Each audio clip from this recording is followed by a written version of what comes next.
সদুক্তি কর্ণামৃত রাজা লক্ষণ সেনের ২৭তম রাজঙ্ককে ১১২৭ শকাব্দে বা ১২০৫ খ্রিস্টাব্দে শ্রীধর দাস সংকলিত সংস্কৃত কাব্যগ্রন্থ সদুক্তি কর্ণামৃত গ্রন্থের ভূমিকা থেকে জানা যায় শ্রীধর দাসের পিতা ছিলেন শ্রী বটু দাস। তিনি ছিলেন রাজা লক্ষণ সেনের সামন্ত অধিপতিদের মধ্যে সবচেয়ে শক্তিশালী সামন্ত বা মহাসামন্ত চূড়ামণি। তিনি রাজা লক্ষণ সেনের বন্ধু ছিলেন।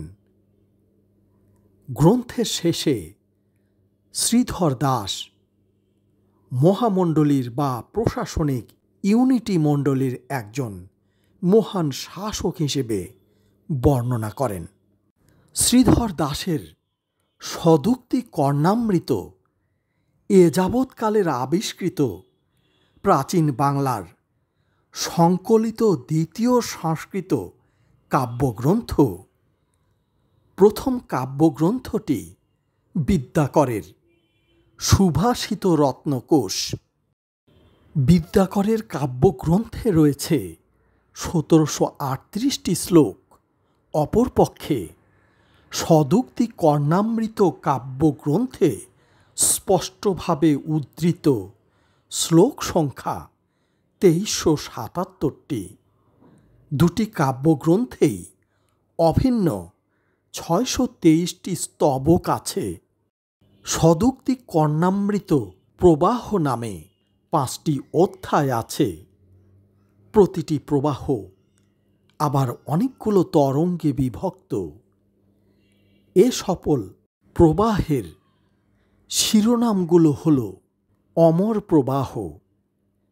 এখানে সৃষ্টিকর্তাকে নিয়ে আলোচনা করা হয়েছে।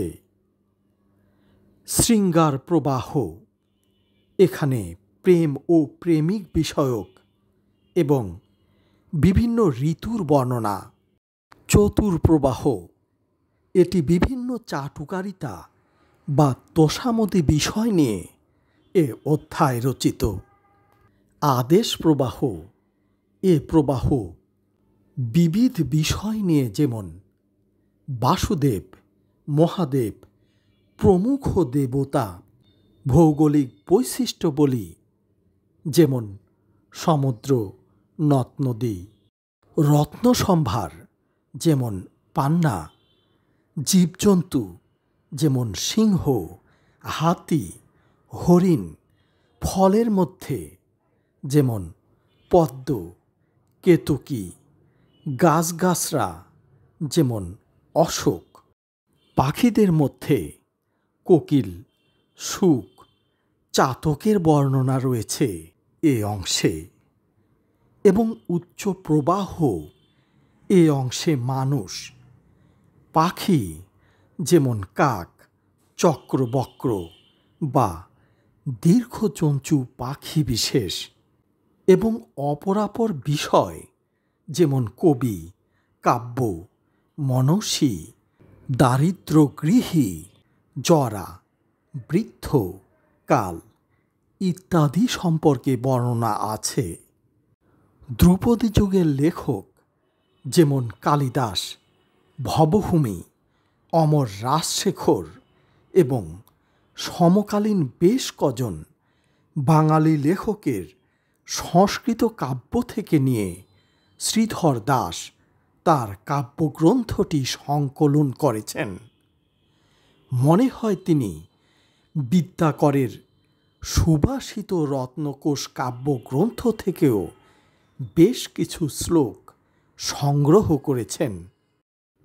তিনি যোগেশ্বরের শতনন্দ, মনোবিদন, শুভঙ্কর, চক্রপাণি, লক্ষ্মীধর প্রমুখ কবির উদ্ধৃতি দেন। সম্ভবত এরা সকলেই ছিলেন বাঙালি কবি, অথবা নিদেন পক্ষে পূর্ব ভারতবাসী বা বাংলা ও বিহার নিয়ে গঠিত পাল সাম্রাজ্যের অধিবাসী ছিলেন। কবির মধ্যে কেউ কেউ গ্রাম্য কবি হিসেবেও পরিচিত। শ্রীধর দাস সেন যুগের কয়েকজন বিখ্যাত সভাকবি যেমন জয়দেব, উমাপতিধর, শরণ, ধৈ, গোবর্ধন আচার্য প্রভৃতির শ্লোক উদ্ধৃত করেন। বল্লাল সেন, লক্ষণ সেন, কেশব সেন প্রমুখ সভাকবির উদ্ধৃত করেন। রাজা লক্ষণ সেন শ্রীধর দাসেরও পৃষ্ঠপোষক ছিলেন। বাংলায় সেন শাসনকাল ব্যাপী আনুমানিক 1097 থেকে 1225 খ্রিস্টাব্দ পর্যন্ত ব্রাহ্মতন্ত্রের প্রতিপত্তির যুগ ছিল। এ সময় বাংলায় সংস্কৃত ভাষা ও সাহিত্যের চর্চা শীর্ষে পৌঁছায়। বিভিন্ন ব্রাহ্মণ্য দেবদেবীর উপর 475টিরও বেশি শ্লোক উদ্ধৃত করার মাধ্যমে শ্রীধর দাস তার সংকলিত কাব্যগ্রন্থে গভীর অনুরক্তি প্রকাশ করেন। এতে অন্যান্য বিশ্বাসের তুলনায় বৈষ্ণববাদের প্রতি তার ঝোঁক বেশি প্রকাশ পায়। এখানে কৌতূহল উদ্দীপক বিষয় এই যে সংকলনের পৃষ্ঠপোষক লক্ষণ সেন ছিলেন একজন বিষ্ণুর উপাসক। সদুক্তি কর্ণামৃত গ্রন্থে রচয়িতার নামহীন বেশ কিছু শ্লোকও রয়েছে। শ্রীধর দাস এই কাব্যগ্রন্থটি সংকলন করেন মূলত সাধারণ মানুষের কথা চিন্তা করে। এটি এমন একটি সাহিত্যকর্ম যা সাধারণ মানুষের শ্রান্তি, বিনোদন এবং তাদের সাহিত্য রস ও মেজাজ মর্জির সঙ্গে মানানসই ছিল। শ্লোকে স্পষ্টভাবে প্রকাশিত বৃদ্ধ বয়সের জ্ঞান ও অভিজ্ঞতা থেকে সাধারণ মানুষ উপকৃত হতো। এ কাব্যগ্রন্থে সাধারণ মানুষের সুখ দুঃখ, নারী সৌন্দর্য, ধনীদের তোষামত এবং দৈনন্দিন জীবনের পরিচিত দৃশ্যাবলী যেমন নদী, পাহাড়, গাছপালা ও ফুল সম্পর্কে বর্ণনা রয়েছে।